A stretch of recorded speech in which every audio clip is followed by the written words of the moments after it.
Welcome to the panel on reforming the financial system, a progress report. After Elizabeth Warren's lunch talk, I didn't know whether or not you were all going to figure, I've heard everything, I can now skip the next panel, or just actually encourage you to come here. So I'm very glad to see so many people to be joining us. This is sort of an odd panel because the financial crisis, of course, has been in the news for well over a year, and it's a very fast-moving subject. It's almost as if we held this panel next week, we'd probably have a completely different set of questions and new things to say. I think it's very helpful to kind of go back and just kind of remember how we got here. And Professor Warren did give you a preview of this, but if you recall, it was really the summer of 2007 when trouble first started brewing in the subprime mortgage market, and some of the larger financial institutions here in the United States and in Europe started realizing that they were taking tremendous losses.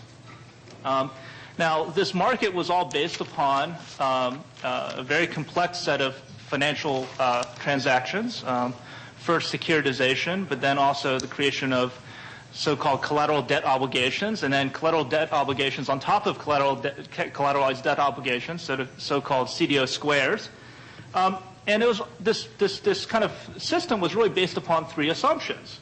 First is that mortgage default rates would remain below a certain level, because as long as the housing market kept on increasing, people would never default. You'd buy a house and it'd be worth 15% more the next year, so you can sell it off and make a nice tidy profit.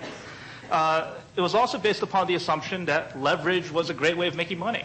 If we could borrow lots of money and make certain bets, we can magnify the gains that we'd get from those bets on the market.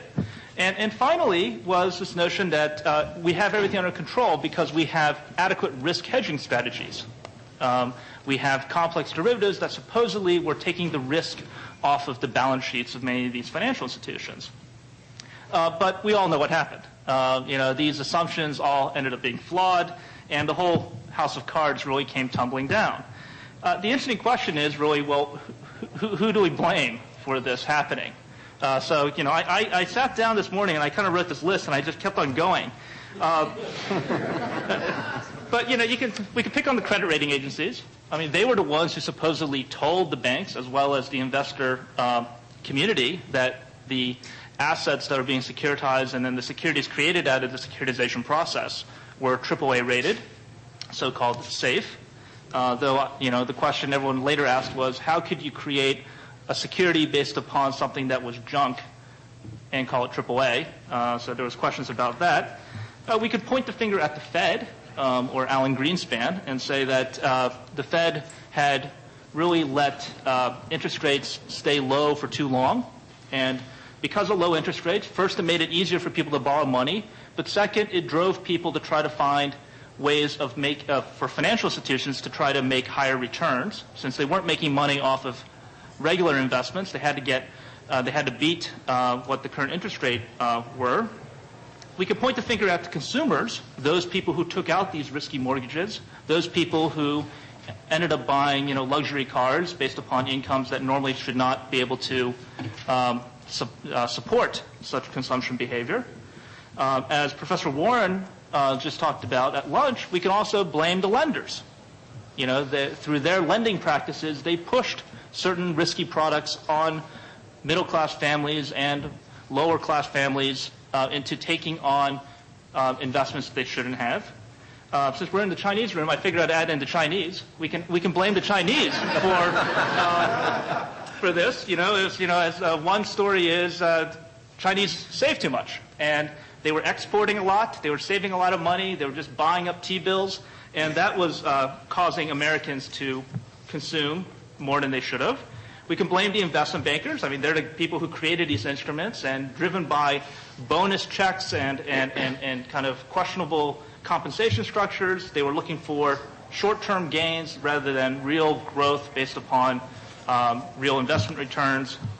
We can blame boards of these companies, the boards of directors. They were supposed to be the ones who were supposed to be managing these firms. How come they didn't watch out for what was happening? How come they didn't ensure that the right risk management strategies were in place. And finally, we can blame the regulators, right? They were supposed to be watching out for all of us. We can talk about whether or not regulators were captured.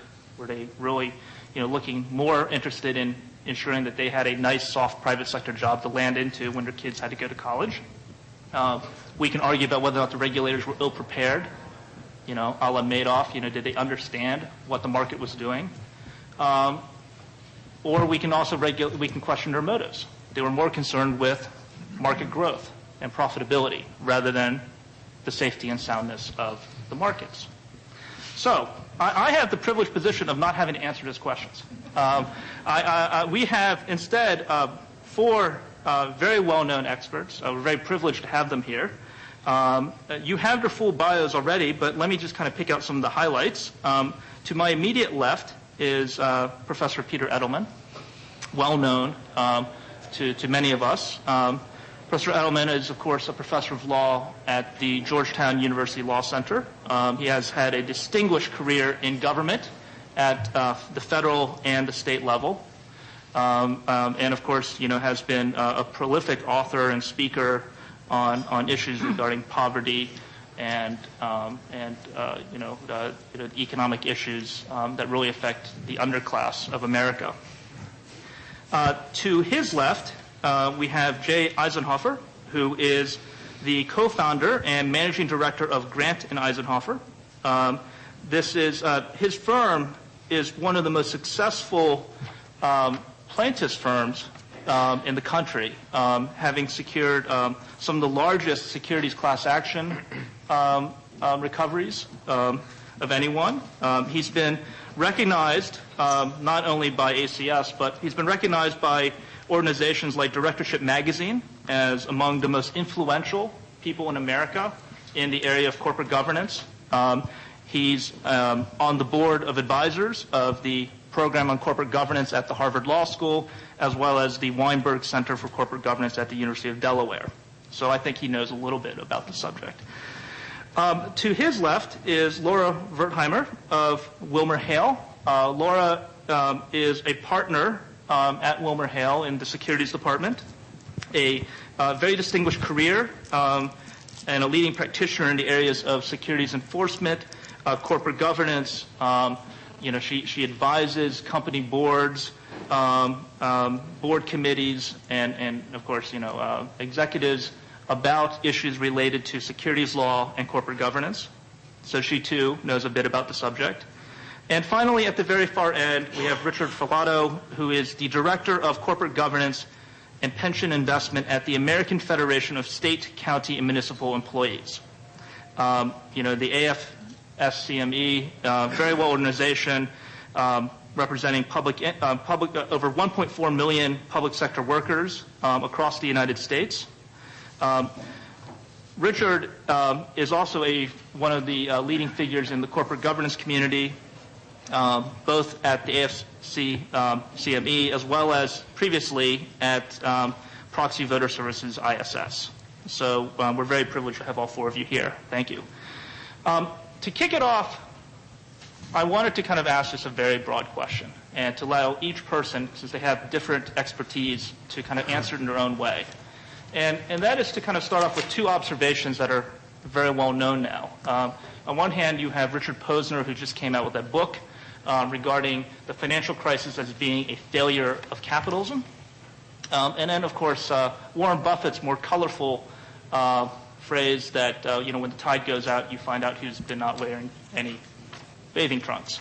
And the fact of the matter is the financial crisis has revealed a lot of things about our economic system, about our financial regulatory system. And I want to ask each person in turn to sort of comment on, given the events of the past 2 years, what has it revealed about our system? So, Peter? Well, thank you. I'm glad to be on this panel. I have to say, even as your introduction indicated, I'm a little bit of a different, coming from a different angle than the other 3 speakers. But I think it may be helpful to have the reminder that there is a kind of broader context to this discussion, which Elizabeth Warren, in that absolutely brilliant presentation, did introduce, just in response to one of the questions at the end when she talked about what's happened to the income of people in the lower half, and I want to talk about that. Really, I think that it won't be in the answers that she talked about as much as in some other policies. She explicitly talked about the Consumer Finance Protection Agency as being an entity that will protect the middle class, and I think more broadly it will protect some people whose incomes are below that. But I do want to remind us, just briefly, that we not only have those who've been hurt terribly by the recession who were in pretty good shape before that, although given these facts about what's happened to people in the economy, a lot of them weren't in great shape. But we have the old poor. We have the people who were at the bottom before all of this mess happened. And in terms of the financial side of things, which is essentially, which Elizabeth alluded to, the fact that people who were more on the middle class and pay these, get tricked and trapped, as she said, into paying these exorbitant interest rates and fees and so on, that if you live in the inner city, if you are a person at the lowest end of the income continuum, then payday lending, fees for check cashing, fees for foreign remittances, the fact that there won't be goods available to you at nationally advertised prices anywhere near where you live. You'd have to own a car to get there. And, you know, as the income goes up, yes, you may also have a credit card and that sort of thing. But just to remind us that those kinds of issues do have a bite, the high cost of being poor, if you will, at the bottom end. But more broadly, I think we really need to put on the table here, as Elizabeth did at the end, and not that this panel is even charged with solving this, but all of this happens in a context where over the course of essentially beginning in 1973 in this country, economic growth did not stop. Our country is immensely wealthier as a nation, but it all stuck at the top. So she talked about what happened in the lower half, and it's really spectacular. Now, there are a lot of reasons for it. Manufacturing jobs went abroad or gave over to being automated, and the jobs that you could have also without having much education but paid very well, those were the kinds of jobs that disappeared. And so we have the new work by the Pew Project on Mobility, and we see the children of black middle class people ending up disproportionately lower than where their parents were. And wages generally, the median wage job in 1973 in this country, if you had a job all year long, paid in current dollars around $27,000 a year. In other words, half the jobs in this country paid less than $27,000 a year. And remind you that the poverty line, $17,000 for a family of three, $22,000 for a family of four, and who can live on that? That's an unrealistically low-level, whole large discussion to be had about how we measure poverty. But in any case, and a quarter of the jobs in this country pay actually less than $20,000. So that we have a large number of people who are even poor who have full-time jobs, and the problem is that they work and don't get paid enough money for their work. So they're doing things that we're subsidizing, that are subsidizing us, whether it's working here in this hotel or working in our homes or cutting our grass, whatever it is that they do, a whole series of jobs where essentially they're improving our standard of living by being exploited. And that's on the one end. And that set of people, half the jobs in the American economy. Now the incomes go up because women go to work, and so a certain number of families are able to put a second person to work over that period of time. But still, it's been very, very tough there. And wages have only gone up by a total of about 10%. In other words, now that number, 27,000, is on up somewhere close to around 29,000, something like that. Or if you do the math on 35 years, it's something on the order of 1/3% a year. They're just stuck. And of course, all kinds of different things, housing costs and energy costs and so on, have gone up. Health costs have gone up more than the rate of inflation. And we all know this, but it's important to have it on the table. These things all have policy implications for what we ought to be doing as a country. First of all, we ought to be talking about it. But on the top, if you look, for example, and we could sit here with the statistics all day and into next week, but just the fact that the wage of or the salary or the income of the average the ratio between the average CEO and the average worker in the early 70s was about 26-1. And now it's somewhere around 450-1, give or take. If the minimum wage had gone up the same as the CEO income has gone up, it would be $25 an hour.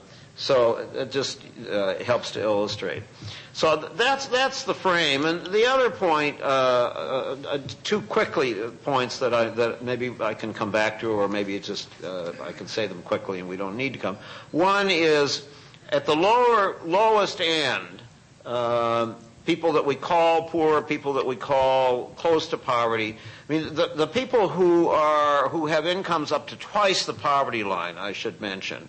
Up to, around 40,000 plus for a family of four. That's 90 million people in our country. Those are the people who can't pay their bills reliably every month. Those are the people who, even if they have health insurance, they have to make a decision whether they can afford the deductible and the co-insurance to go see a doctor. That's 90 million people in our country who are really in economic trouble, even though we don't necessarily call them poor. And so all of those things need to be in the discussion. And at the very bottom, I just would underline for you that we have 15 million people who are in extreme poverty in this wealthy country, who have incomes below half the poverty line, below $8,500 for a family of three. Astonishing. 5% of the American people have incomes that are that low. And so it's not kind of in the title of our panel today. I really thank those who organized the panel for asking me to be here to kind of add that perspective to it. And the last thing I would just remind us maybe for a later part of the discussion is, particularly because there are a lot of that we're basically most of us are lawyers or law students, is that there's a tremendous role for getting more lawyers, both full-time and pro bono, to be working on these problems, both as a matter of litigation and as a matter of public policy. And that needs to be in our conversation a great deal more than it typically is. Thank you. Jay? Sure. Well, I agree with the points that Peter made. I'd just like to point out that a couple of other things related to those points. One is that this issue of whether or not unskilled labor or someone who's in a non-professional job can support a family on their own on their own individual salary is not just a U.S. problem.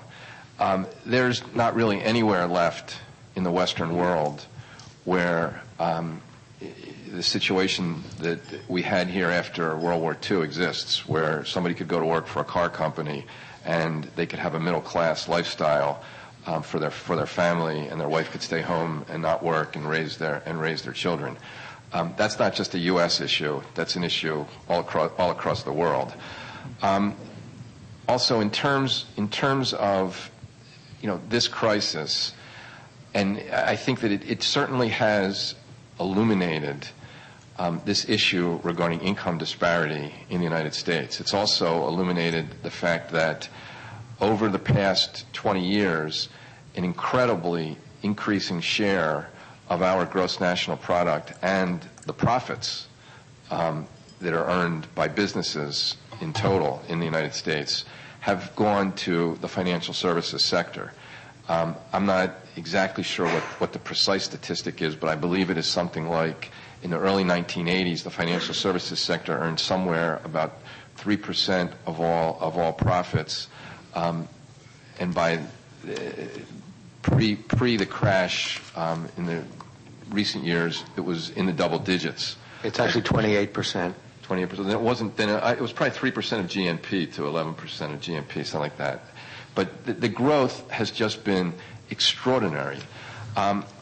Whether or not that reflects, a problem, or whether or not it reflects a distortion of underlying economic fundamentals, I think are absolutely issues which need to be addressed as part of the discussion, as Peter said, of how to deal with this crisis. But let me just go into a couple of specifics about the areas in which I'm much more familiar with, and that is that I think that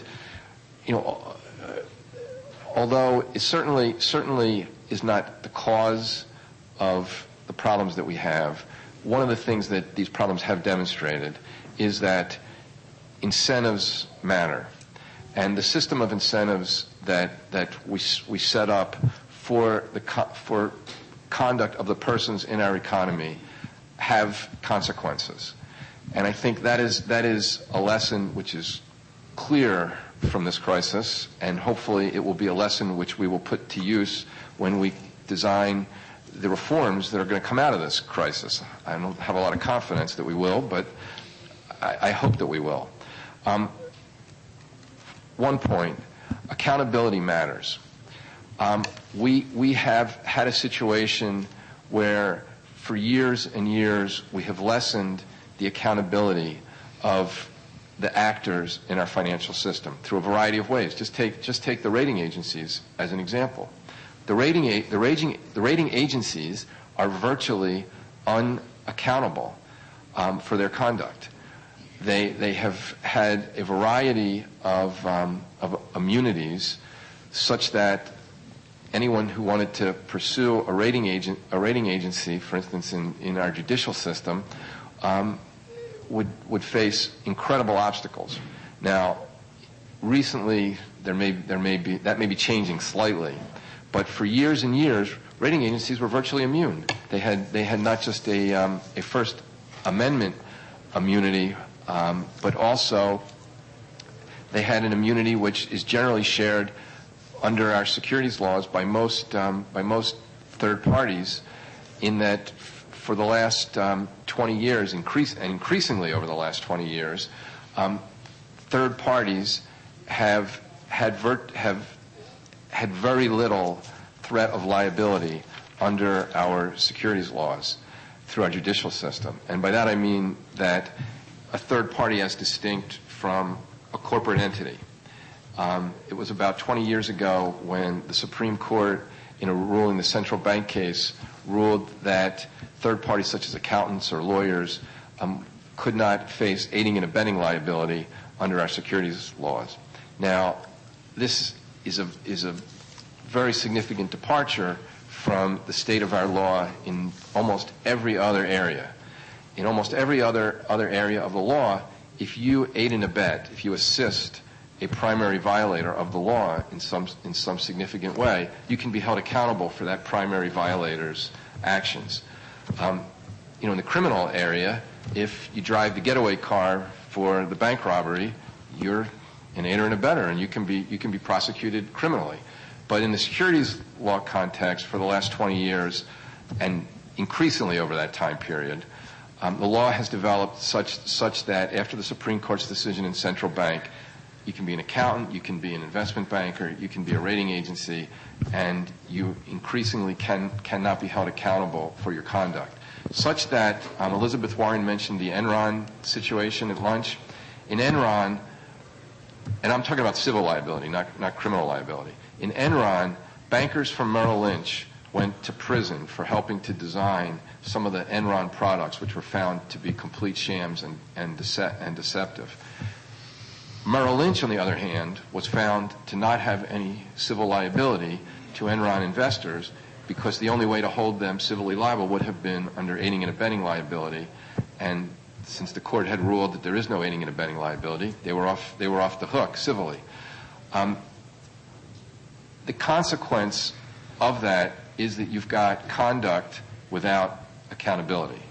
Let me just touch on two other areas quickly. One is the area of governance. Again, an area that heard a lot about at lunch. Governance.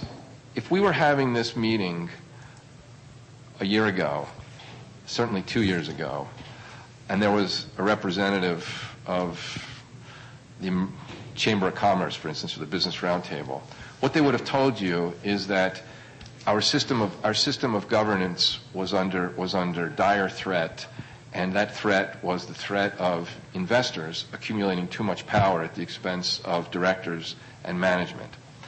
And that's, it might seem funny to say that now, but the truth is that the last 20 years have seen a struggle in the area of governance between investors and directors and of their companies.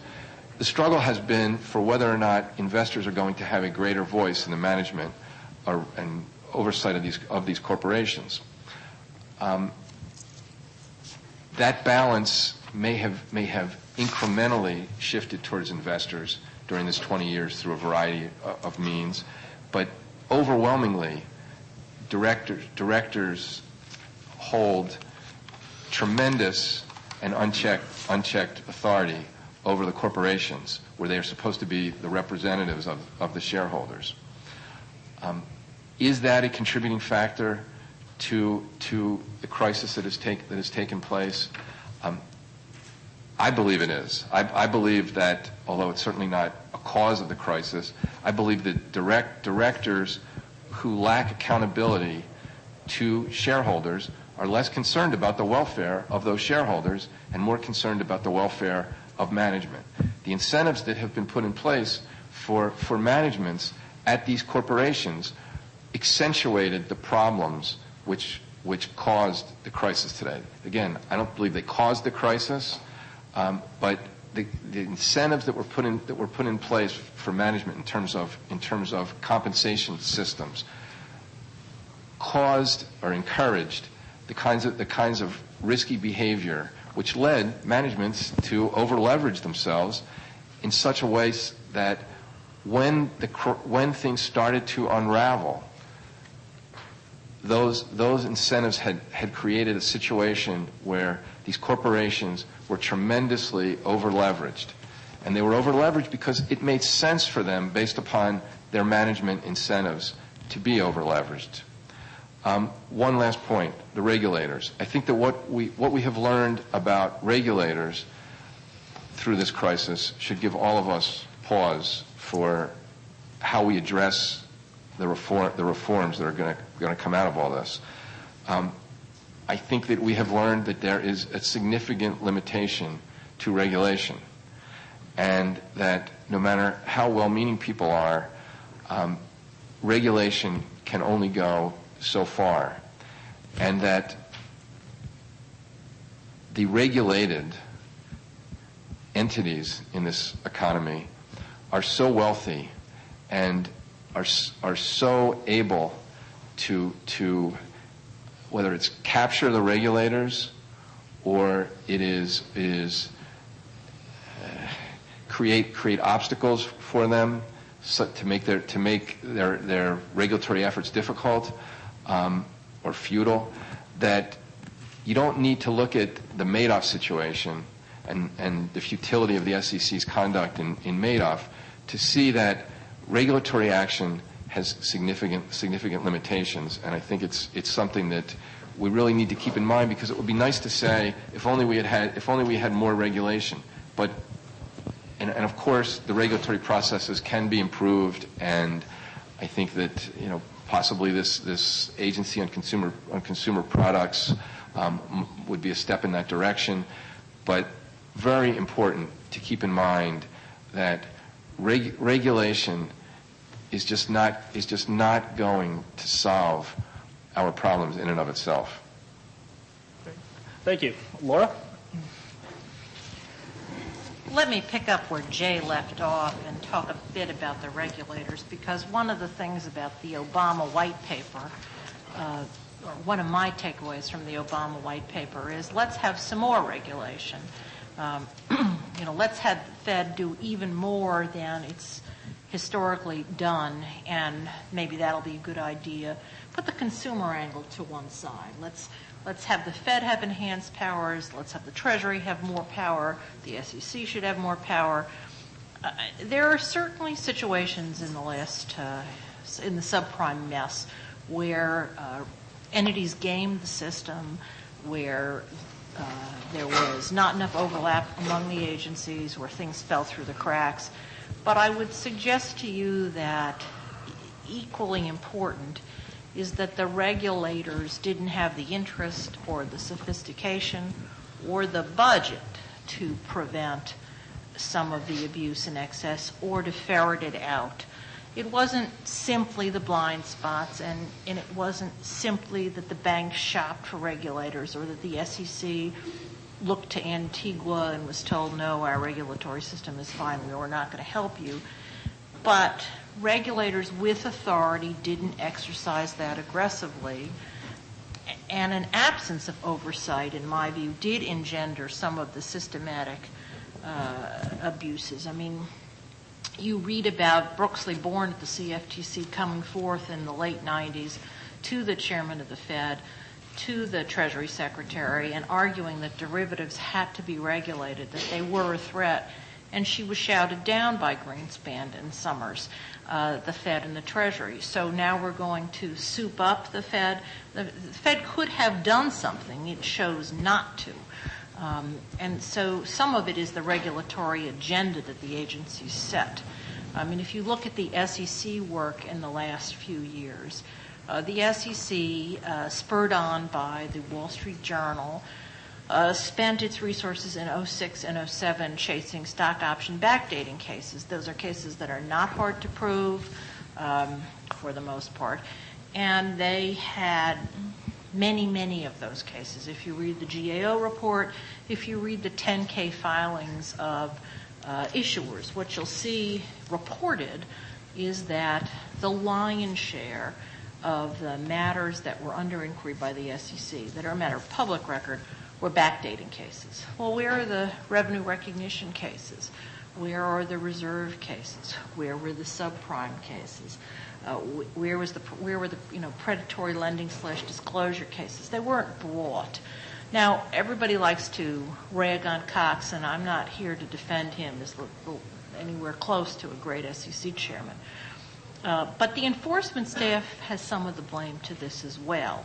It's easy for regulators to pick off the low-hanging fruit, and stock option cases were low-hanging fruit. But the risks in the subprime area, the risks of Alt-A loans, were risks that were understood, not the catastrophe, that people didn't predict that, but there was certainly an understanding that with negative amortization, people were paying the minimums, that the default rates were higher. The analyst reports were rife with alarms about these mortgage products. And yet if you looked at the financial disclosures that were put in Qs and Ks by financial institutions, there was precious little disclosure of those risks. You had to cobble together an understanding by reading analyst reports, being on earnings calls. You couldn't get it out of a disclosure document that any of these organizations filed, the SEC. There's got to be, I mean, if the Obama administration is serious about transparent, fulsome disclosure, there has to be a regulator that sits on top of that and says, that's unacceptable. We're kicking that out. We're kicking that out. You said this in an earnings call. I don't see it in your 10Q. While my view about this is we can't leave it all to the courts and private plaintiffs to police. We've got to get a hold of this problem before it, A, blows up into a full-blown crisis, and B, we leave it to the courts and the litigants to sort out. I fully am in accord that corporate governance here broke down. I think that corporate boards got too cozy with management. I strongly believe that a board of directors is there to exercise oversight. It's not to manage the institution. But there has to be real oversight, and you have to have independent nominating committees that are selecting folks that understand the business, understand the risks, understand the problems inherent in that industry sector, not who are friends of the CEO, not who play golf with other board members. I mean, it doesn't do the company any good to have folks on the board who don't understand the business and can't ask the right questions, because they'll get bamboozled by management again and again. I agree that the incentives on compensation were wrong. They were short-term driven. They weren't tied to long-term goals. And there was way too much cash and not enough in terms of restricted stock that couldn't be used for years and years and years. There are ways to fix the governance system and fix the compensation system that are different from the uber regulator that the white paper suggests will fix these things. I think they have to be much more organic and start at the institution level. And we'll talk later as to what potential fixes could be. But I think it really does require reform of the organization at the board level and also at the compliance level. We have compliance systems. Every company, public company in this country, has a compliance system on paper. Those are folks that know how to count typewriters and tell you when things are missing. They tend to largely have an HR focus. They are not, the compliance folks generally are not sufficiently sophisticated in the world of accounting, financial products, et cetera, to begin to design a compliance system, much less to implement it, so that it would identify the risks and flesh them out as to whether they were reasonable or not. So the compliance systems aren't worth the paper they're printed on. And that's something that has to change. We can't expect that it's all going to be fixed by an external federal regulator. So, Laura, I mean, before we get to Richard, I want to ask you a quick follow-up, because you started off talking about the regulators, and you had said, in the case of the SEC, but I think you're speaking more generally as well, lack of interest, lack of sophistication, lack of adequate budgetary resources. Sort of the elephant in the room is also the idea of capture, okay, which is, Jay's raised this point about, are we confident the regulators are actually sort of looking out for the public interest, or is there a bit of a conflict of interest because, they want to make nice with those who they're regulating, perhaps for the benefit of a future job or of that nature? I want to get your sense of how fair of it. Let me speak to that in terms of the SEC, because Okay. I don't have dealings with the Fed so that I could speak to that with any knowledge. I think any lawyer who deals with enforcement staff would be blown over at the notion that they pull their punches so that they could get a job in your law firm after the fact. That isn't the case. I think a lack of sophistication, yes. Truth to tell, I think Jay and I agree on this. This agency has not been the most sophisticated, cutting-edge agency in terms of the folks it attracts or the mechanisms it uses to track potential misconduct or ways of investigating. Budget certainly being an issue. They are short-staffed. After Enron, there was a huge boom at the SEC, and lots of young talent out of our best law schools went to the SEC and did lots of good work. That wave of people has left. They're understaffed. I mean, they have more money than they had staff, but I haven't seen a lack of will. I've just seen a lack of capability.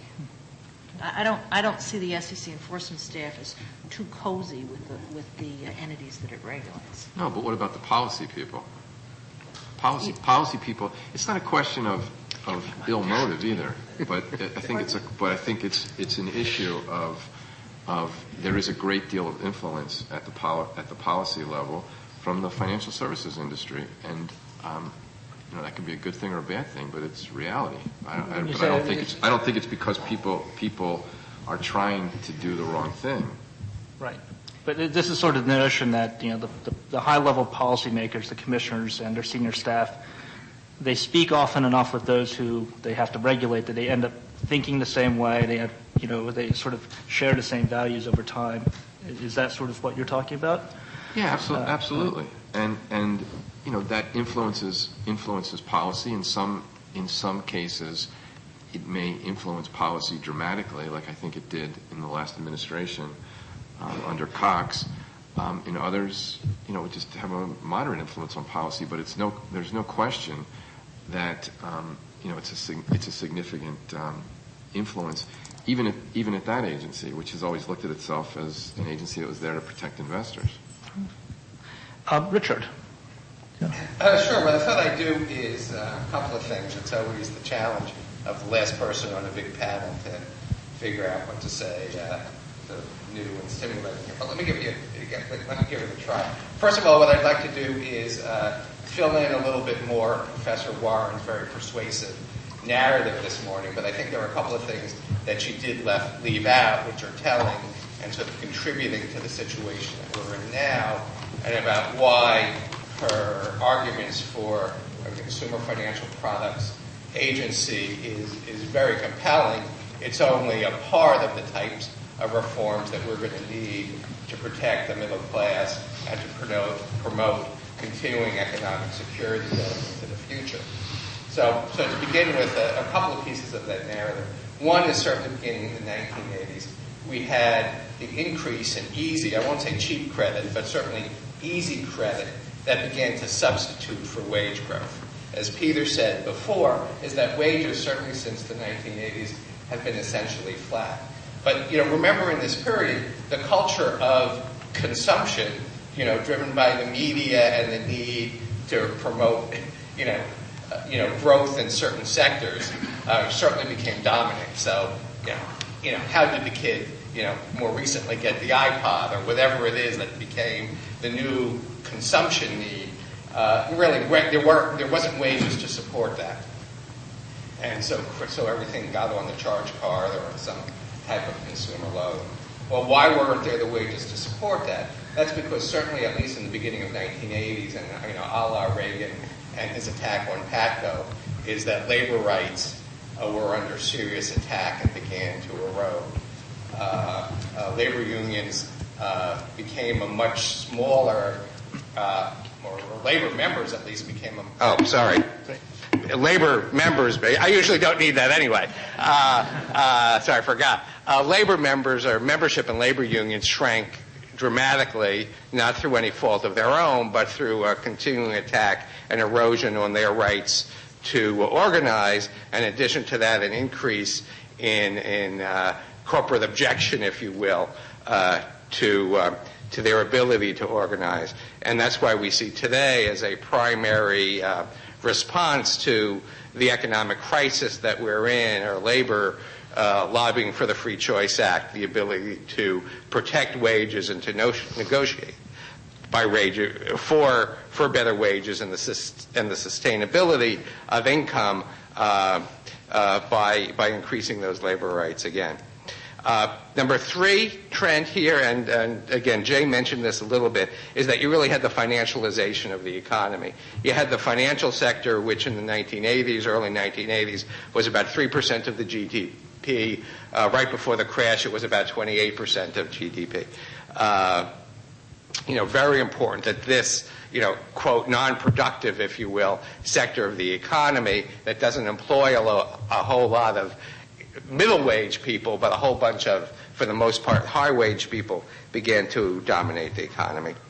And then a parallel trend to that, which is actually very interesting, is that beginning in the late 70s and early 80s, the growth of Wall Street actually becomes fundamental to the future economic security of the middle class, of people who actually need to not only to earn a living, but to save for future retirement and for college educations. And what we see there, for example, in Wall Street, is that in the early 1980s, the public and the Taft-Hartley pension systems, representing what was at that time the organized, working class, if you will, had in the early 1980s about $300 billion invested through Wall Street. And again, I don't know the exact number now, given the fluctuation in the stock market, but today it's about $3 trillion. And this is the future retirement security. Back then, it was more. It was primarily defined benefit plans, public pension plans through the Taft-Hartleys that were invested in the markets. Today, it's more evenly split between 401k plans, which are primarily mutual funds. But the point here is that not only do we need, as Professor Warren rightly points out, to fix the debt or the consumer consumption part of the economy, which dealt with, how do I pay my monthly bill? You've got to figure out how you're going to pay your lifetime or your life cycle bill by figuring out how investment is going to exist over 20 or 30 years so that people can afford to retire or generate money over the long term to pay for those big life situations, whether it be a home or college, or most fundamentally, retirement. And that's where I think, and we'll talk about this a little bit later on, where the Obama plan has a long way to go to improving protections in that area, and why a consumer financial product safety agency of some type is very important, but only deals with half the story of what needs to occur. I think we'll talk about this in a little bit, but primarily the problems that we've got here are a set of, on the corporate side at least, where we've seen one other just fact about the corporate side. In the past 10 years, we've seen the direction of net profits allocation doubled from basically from shareholders and workers to the most highly paid CEOs and the top executives. So that in 1995, 1996, about 5% of net profits were distributed to either shareholders or workers. In 2006, 2007, that doubled to about 10%.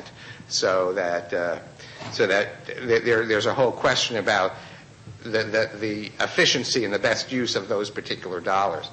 The failures that we can talk about more, but I just want to sort of lay them out at this point, is, and Jay talked a little bit about this, inert boards of directors. We had boards of directors that certainly 10 years ago and 15 years ago, but even to this day, are not responsive to the shareholders. And as we talked about a few minutes ago, the shareholders that we're talking about are not the wealthy few, but are really the public pension systems and the invested retirement assets of working people. So that there's a disconnect now. Working people could actually do something about boards that are dysfunctional if they had the power to do something. We also talked about the sort of the pernicious and peculiar nature of the incentives set up by an executive pay plan that actually pays for failure, or that creates a perverse incentive so that there's a lot of short-termism in the market that prevents long-term investment that really creates economic value that can either go to workers or for shareholders or to society at large.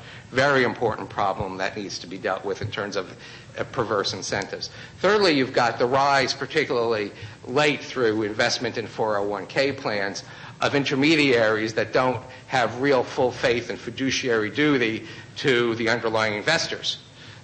You've got mutual funds that are conflicted in that they are more interested in trying to sell their investment retirement product to the employees of IBM or whomever than they are in terms of their duty to the underlying beneficial owner, which is a very important problem when it comes to the issues of fees, to how you sell those types of investment products, and to corporate governance. So there's a world of hurt out there, certainly given that there are $11 trillion in assets of working folks were destroyed over the past years, given the economic meltdown and the financial meltdown that occurred. And the question then for, I think, the panel going forward is the plan on the that's on the table now enough? And if it's not enough, what are the kinds of very specific actions that can be taken to make sure that those protections are in place? My big fear is that this crisis that we have now, so-called crisis, will pale into comparison to the retirement security crisis we're going to have in 3 or 4 years from now, when the heart of the baby boomers have to retire and there's no money at all in the till for them to retire on. Well, why don't we jump into that, because especially I want to leave enough time for questions from the audience, which is, let's talk policy. Okay, so the story of the financial crisis has now been told. The Obama administration is busily working away, coming up with a number of proposals. Members of Congress have also put forward proposals. And I wanted to get your views on sort of what the administration, as well as what Congress has put forward, either informally or formally, sort of critiquing a bit about what you think about those policies, as well as what you think they're missing. And maybe to help focus the debate, let's talk about kind of specifically 3 areas. So, we have the original economic stimulus package that was put forward when President Obama took office, okay, and it raises a question about whether or not stimulus dollars are going in the right direction. There's also the regulatory reform white paper, okay, because that packages in a lot of issues about the role of the government in executive compensation issues, as well as ensuring that our regulatory system is up to snuff. And finally, I personally am very intrigued by Senator Schumer's shareholder Bill of Rights. It's unclear to me as to how far this is going to go, but it does raise forward some very key corporate governance proposals. Say on pay, right? Proxy access, better proxy access for shareholders, majority vote requirements for directors, separation of the CEO and chairman of the board positions, and the mandating of risk management committees for public companies. So I'm going to, since Richard and Laura actually started kind of moving in this direction, I'm going to start from that end of the table and work our way over. Can you pick one of the areas and kind of comment on it? Yeah, why don't I talk about the shareholder, the shareholder Bill of Rights, about why it's just so fundamental to the types of economic security that I think we need going forward. First of all, I talked about inert boards. The problem is that the whole centrality of corporate governance, if you go beyond sort of a check-the-box approach to corporate governance, is the well-functioning of the directors. Do the directors have a theory of their own corporation? Do they have a long-term strategic vision for how the company should operate? Do they hire a CEO who will implement and execute that vision? Do they appropriately incentivize that CEO to carry that out? Do they take into account other stakeholders that actually have got a better appreciation of the risk given to that particular company? And we can talk about that a little bit more too. So that proxy access to the ability to elect, if not representatives of the shareholders, at least people and directors who will competently defend the shareholders' best interests, is something that has been lacking for years, and frankly has been a question before the SEC, since even before the drafting of the 34 Act. And every 15 or 20 years, the idea that proxy access, the ability for shareholders to nominate their own directors, gets put on the table, and every year every 10 or 15 years, part of that cycle, that gets beaten back. We're very, very hopeful that this is going to be the year that finally gets resolved. I don't necessarily want to go through the blow-by-blow of that, but let me say that Mary Shapiro, who I think is turning out to be a very effective chairman of the Securities and Exchange Commission, has written a rule that would allow for proxy access. It is up for comment now. Comment closes on August 17th. It creates a very strong right of access that would allow a group of either an individual or a group of shareholders in a non-control situation with 1% ownership to nominate 1 or 25% of a corporate board. It would allow institutional shareholders who are indexed, who broadly own the market, to the first time become corporate governance activists because they could seriously threaten in their boards and replace them with directors. Richard, let me just ask you, do we need an act of Congress to make this happen, or are you comfortable with letting, through SEC rulemaking, having all this put in place? Let me tell you a story. Quick story. There was Secretary Geithner had a small group of us, about a dozen of us, the other day talking about a number of particularly the compensation reforms together. And I asked that question, Secretary Geithner, do you think we need proxy access? He turned to Mary Shapiro, who says, no, I believe we've got all the authority that's necessary to move forward. Right next to me was John Castellani, who is the head of the Business Roundtable. He says, no, I don't think you do. So this ultimately is going to end up in the Third Circuit Court of Appeals. I guarantee you that, or at least the Business Roundtable and the Chamber of Commerce have threatened to sue already. I think the SEC has pretty clear authority in this area, but it would be more than helpful to have an act of Congress that would clarify the right and clarify what's a very interesting federalism issue, given the intersection of corporate governance between states' rights for corporate rulemaking and the establishment of corporate charters, the SEC's rights, pretty broad rights for disclosure established by the Act, and then including in that actually is the role of the exchanges in terms of establishing listing standards. So it's already complicated, and when we were dealing with whether it's executive compensation or, as we might talk about in a minute, majority voting, they're all issues that are intertwined and make very interesting cases for Delaware or for the Second Circuit or for administrative law here, depending on how all of this plays out. But I think the authority is actually pretty clearly established in the 34 Act, and just the quick argument for that is that there are disclosure rights that have been established longstanding now for shareholders to submit proposals, in that shareholders have got the right in a corporate annual meeting to propose issues relating to the corporation from the floor, and that obviously the proxy rights tend to substitute for that for people who can't attend the meeting, so that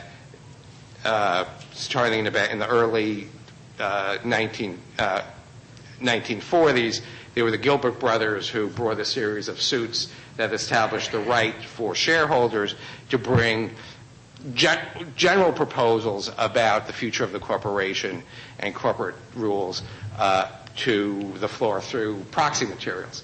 I believe those same disclosure rights should exist, and that the SEC has the power through similar disclosure rights to establish rules around director elections. And I think that's pretty clear, but we'll have to see. Great. Laura, what's your assessment? You know, I think there's a whole, the Shareholder Bill of Rights is an interesting concept. I don't disagree with Richard about the SEC having the authority. I think it will be duked out. But I think there's a broader issue beyond proxy access for 1% shareholders. Because 1% shareholders, you're talking about major institutional investors. And my view is those people have a seat at the table. You know, when CalPERS wants to be heard, it's heard. Let's not kid ourselves. As CalPERS You'd be calls- surprised. Yeah, well, I guess what I've seen many times is CalPERS calls up the head of an audit committee, and within a week there's a meeting. Doesn't mean they get what they want, but they are heard. I think there's a more fundamental issue here than protecting institutional shareholders, which is the problem with boards of directors is the way directors historically are selected.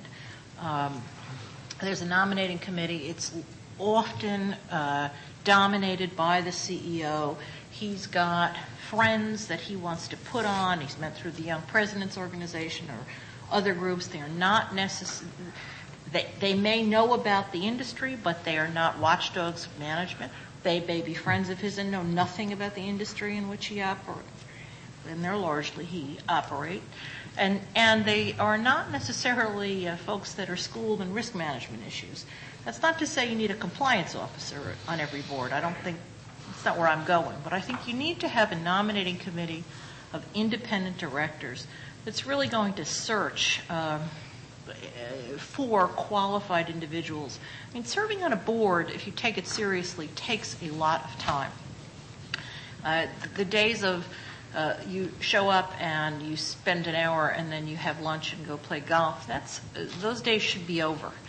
And there need to be a whole range of initiatives at the corporate governance level, separating the position of chair and CEO and having the non-executive chair be a real position. Again, I'm not looking for the board to manage this institution. I'm looking for the board to play a vibrant oversight role and not rubber stamp management. It's holding management's feet to the fire. So an independent nominating committee.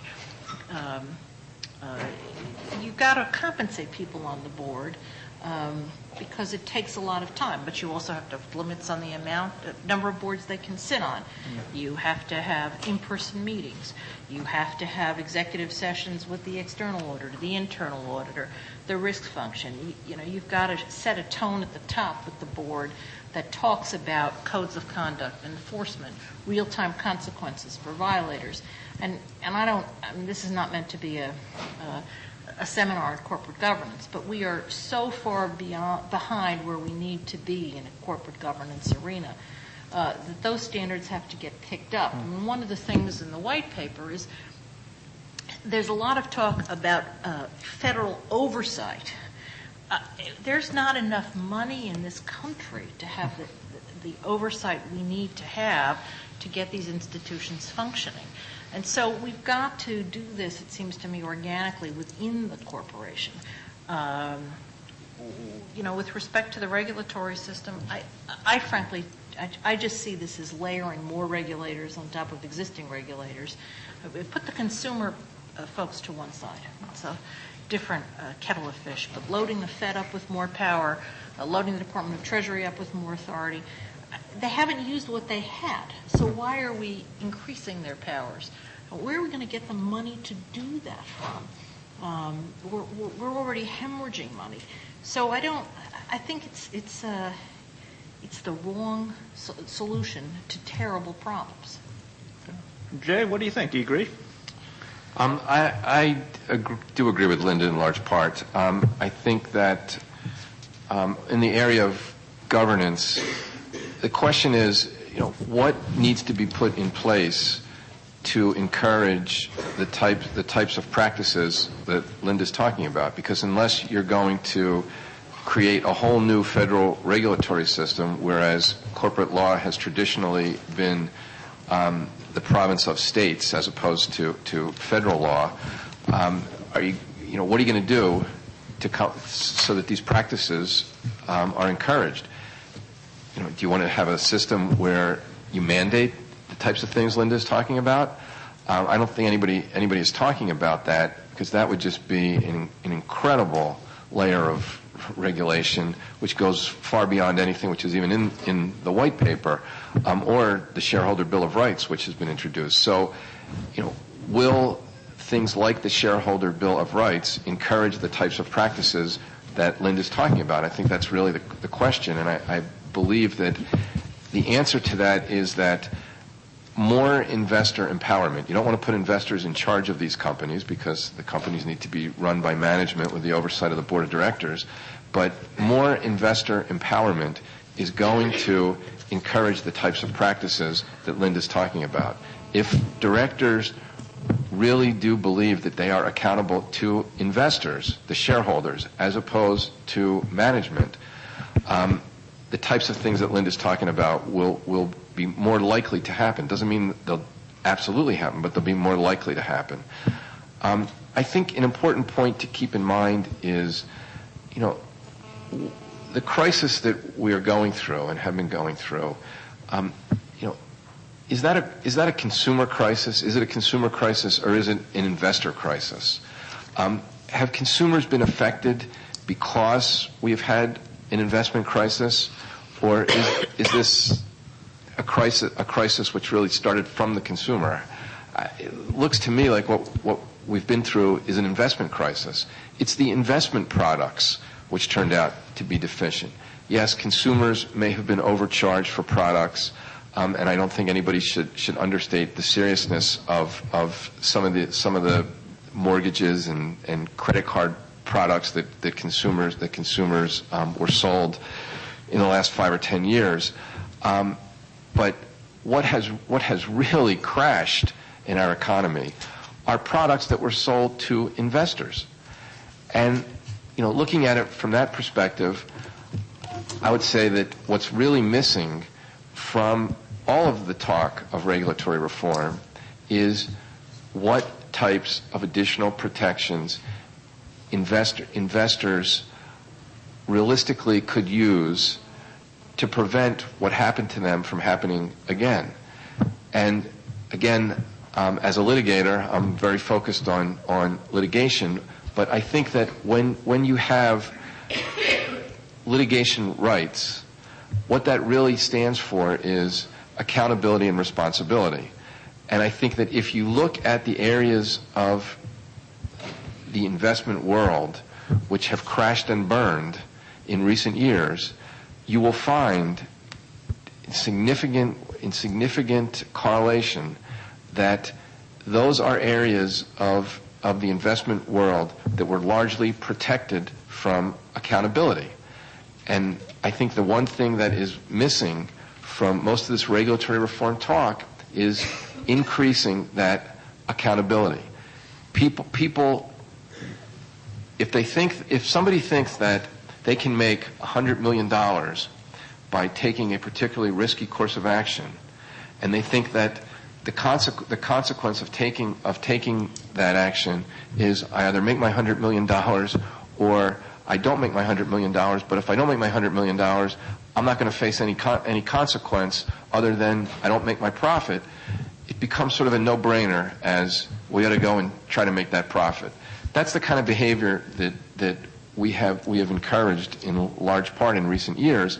And I would tell you that I think that we need to try to increase our ability to hold people accountable. Another area that I think is very important, which is somewhat related to what I do but not entirely, is transparency.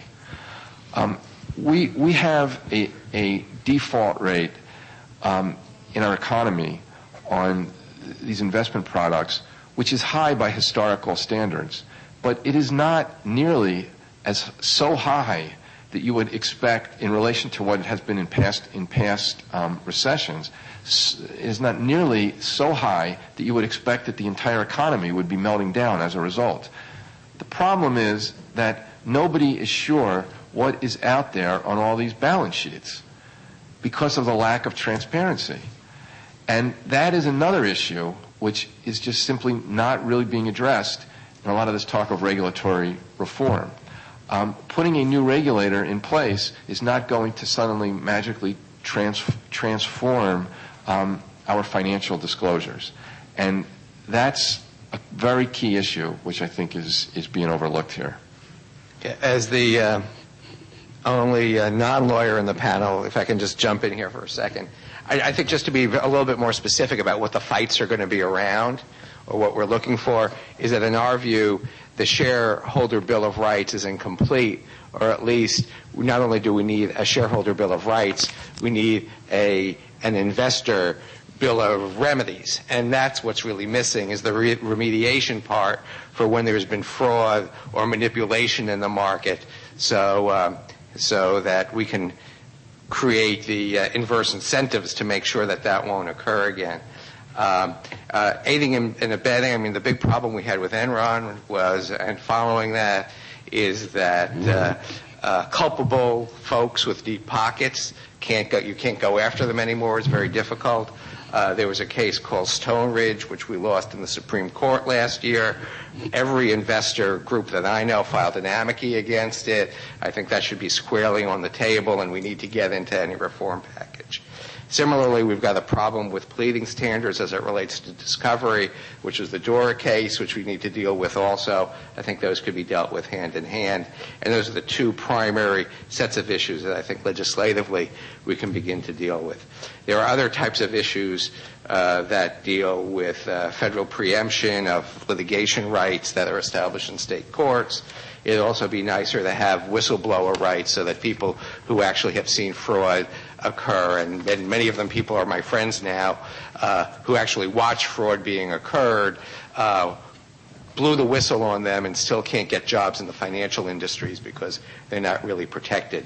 But those are the kinds of very specific litigation tools that I think we need in order to be effective going forward. That's a great list. Anyway, Peter, what's your take? Well, back on my own Johnny OneNote here, but it's a very important note. Thank you. What has the stimulus meant in terms of people, from an economic point of view, people at the bottom? I think many of you know, but I would give President Obama, this administration, very high marks for what's in the Recovery Act with reference to low-income people. It's interesting about the message, the discourse. They talk about vulnerable people, and so the word poverty doesn't get used much at all. Which in a larger sense I think is unfortunate, because we need to have a public conversation about why there's so many people who, face it, are poor. Maybe not by the standards of the fourth world, but they sure are poor, and it costs a lot to live in this country. So, but there's something between 150 and 200 billion dollars in the Recovery Act, and the stuff that's really powerful are benefits that get into the hands of individual people. There's also, as most of you know, a very, very important investment in education, and Arne Duncan has this innovation fund, which I think has got a lot of potential about it, and so various programs that then go on out through state and local government are there. But we've gotten an unemployment insurance reform that, the governor of South Carolina and a couple of other governors don't like, but that's a permanent change in law that we've been saying should happen for years, and it happened. And it's like, cross that one off the list. That's a surprise. Food stamps, which already is our baseline, it's the only thing that we have that helps basically everybody who has no income. It's really our income guarantee in this country. If you have no income at all and you're a family of four, you get about $6,000. Now remember, the poverty line is $22,000, but it's still important. That's got a benefit increase of 13%. There's outreach in it, and between that and the fact that it's a legal entitlement, we're going to be spending $65 billion this year on food stamps. That's incredible. Change of the earned income tax credit to reach families with 3 children, change of the child tax credit to reach people with an income threshold of $3,000 instead of 12,000 where it was up until last fall, and then lowered to 8,500 Pell Grants. I mean, it's quite a long list of things. Now, as to most of these, except for the UI, the unemployment insurance, if we think those are important public policies, we've got to hold them after the Recovery Act runs out. And there will have to be a major advocacy effort, because one of the problems here, as I think we all know, is the administration has run out of money. And so what was great to stimulate the economy, and Paul Krugman says it's only half what it should be, right, is just not there in terms of the accumulated debt that we're going to have, and the pushback, and you can see it in public opinion and all of that. So to hold all of these things is another question. And then there's a long list of things that we haven't done yet.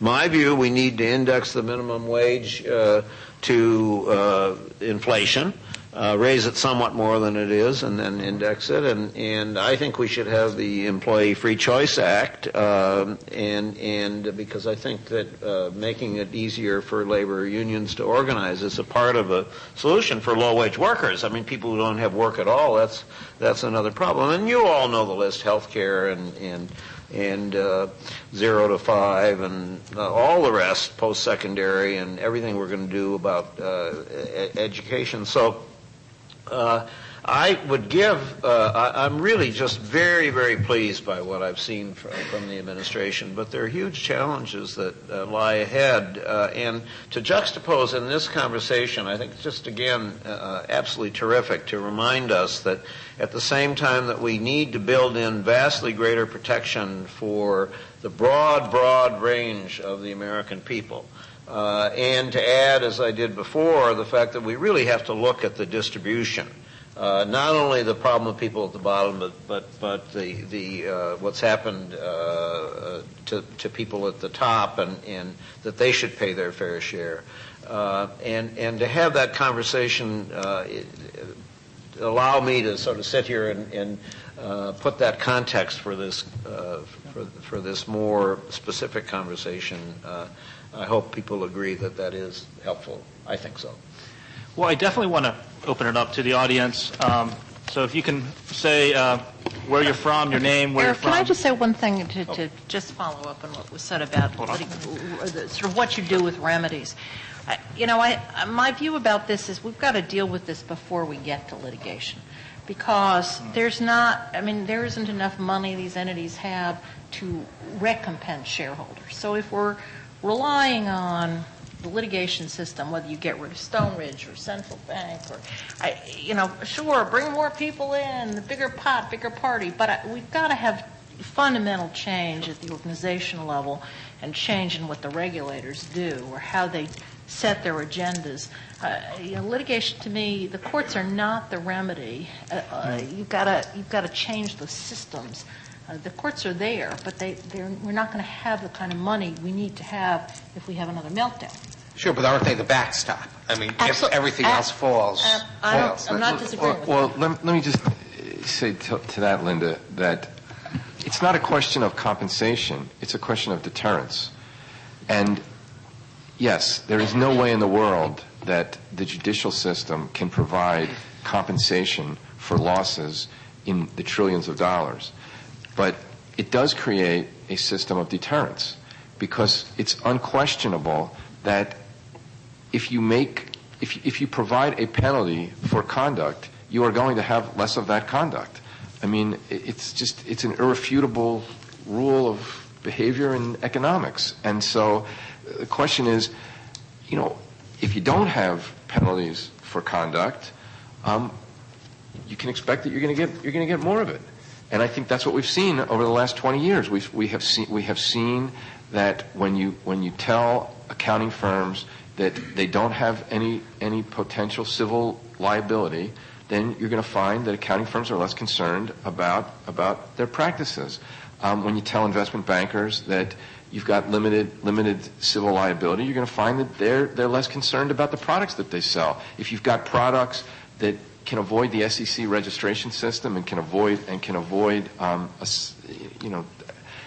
the system that we've set up for judicial compensation and deterrence, then you're going to find that those products are less safe than the products that are included in that system. And I don't think there's any question that if you look at the investment products which have contributed to the problems that we have, those products are much harder to attack through our judicial system than products which have proven to be much safer. And so I look at it as completely a question of deterrence, not as a question of compensation. Well, let's at least take one or two questions from the floor. Okay. So the gentleman right here, if you could say your name, where you're from, and if there's in particular a person you'd like to address your question to, please say who. My name is Steve Gordon, and I'm from Arlington, Virginia.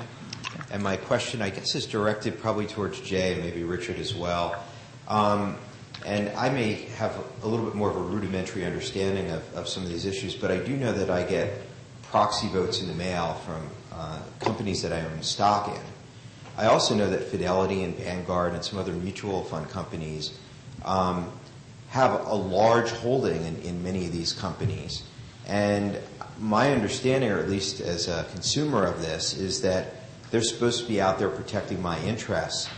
Why aren't they voting in some of the ways that are protective of investors the way I might vote when I get, an IBM proxy or whatever else, and I see there's something in there that says, this is going to protect me from the kind of compensation levels that I think are a bit high? Actually, that's an excellent question. Just this spring, we just finished an analysis of mutual fund proxy voting in the mutual fund industry.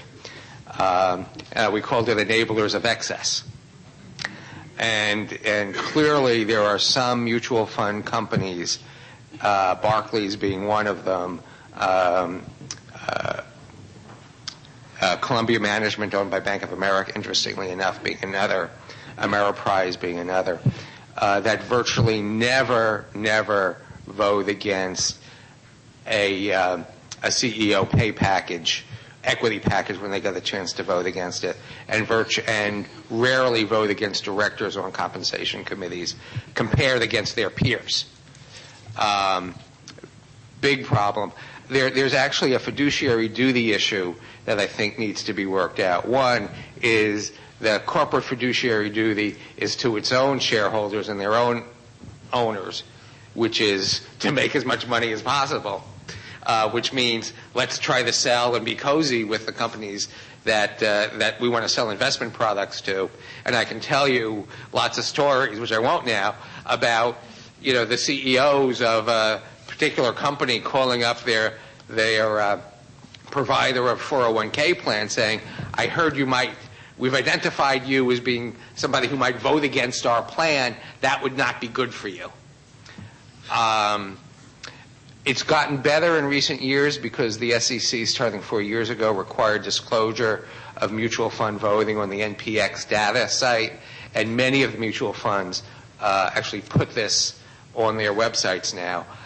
The good news is, we're going to be announcing this next week, is by the number of us institutional investor advocates have created a new organization for retail shareholders called shareowners.org that will be on a regular basis analyzing the activities of the mutual funds and informing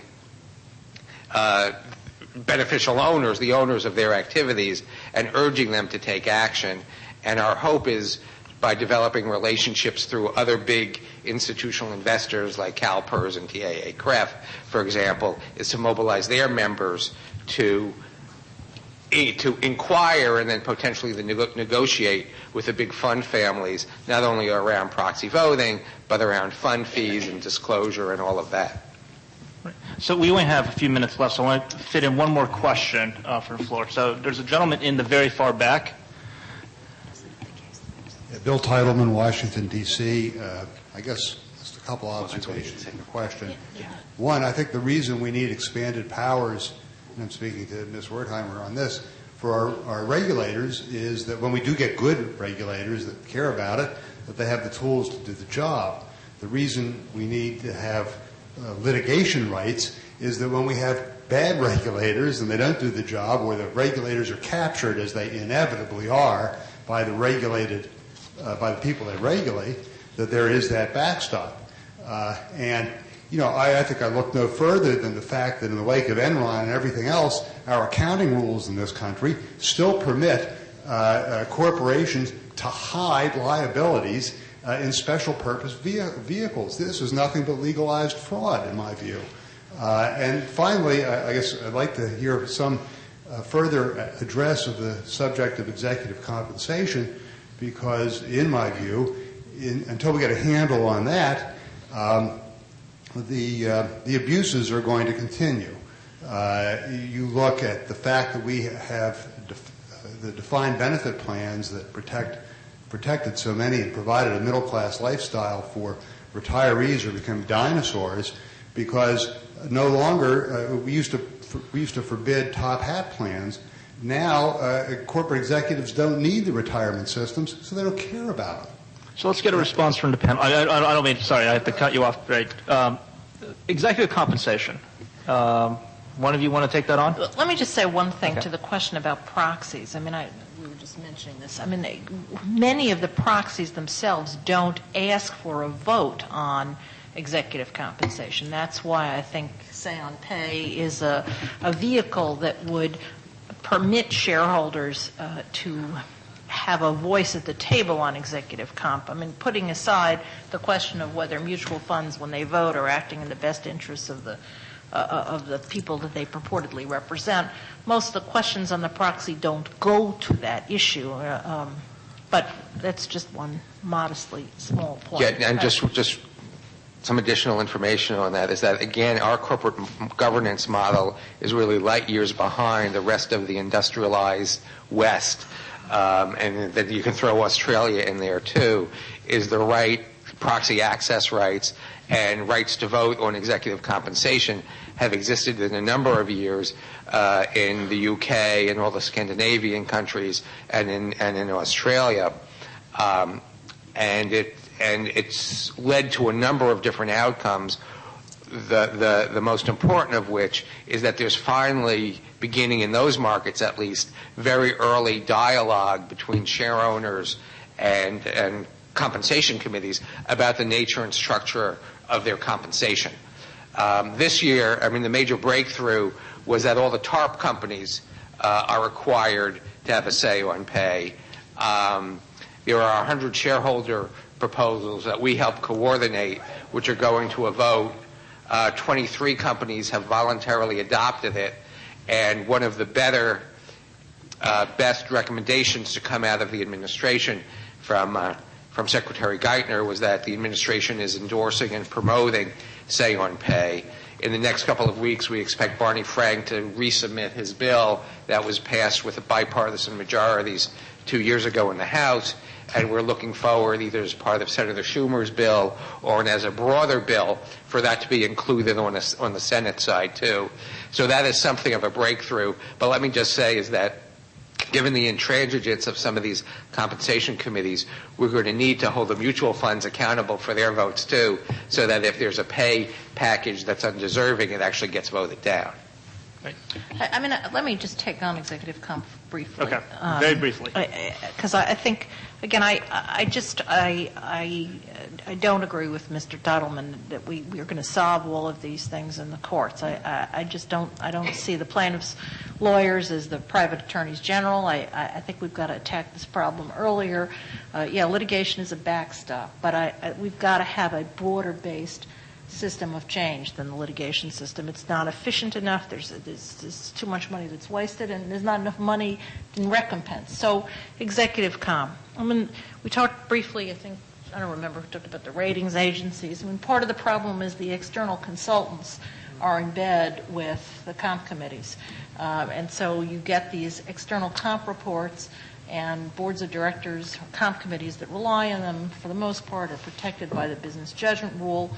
The reports tend to be ridiculous. They look at comps that are not particularly valuable or realistic, and that gives the comp committee some kind of shield for liability. I think what you need to move to is a system of a comp committee that is all independent directors, where they have to have a report in the proxy that they sign, and where there is a up or down vote by shareholders. And I think the minute you have transparency, I talked about that when I first spoke, I believe that disclosures have to be fulsome and transparent, and when shareholders see what the proposal is, you will get relief early in the process. Well, these are very deep and fundamental issues, and for those of you who follow this, it's definitely going to be on the radar for the next year as well as for decades, which will keep me in business for a while on these issues. So I want to say three things. First is a reminder that there's the Constance Baker Motley Moot Court competition, which happens after this panel. And then after that is a banquet, which is going to be in the Grand Ballroom. The Moot Court competition is going to be in the Colonial Room. The second thing is we'll all stay up here for the next 15 minutes so that you'll have the chance to talk to people one-on-one, especially those who had questions and didn't get a chance to ask them. And third is please join me in thanking our four wonderful panelists for this great discussion.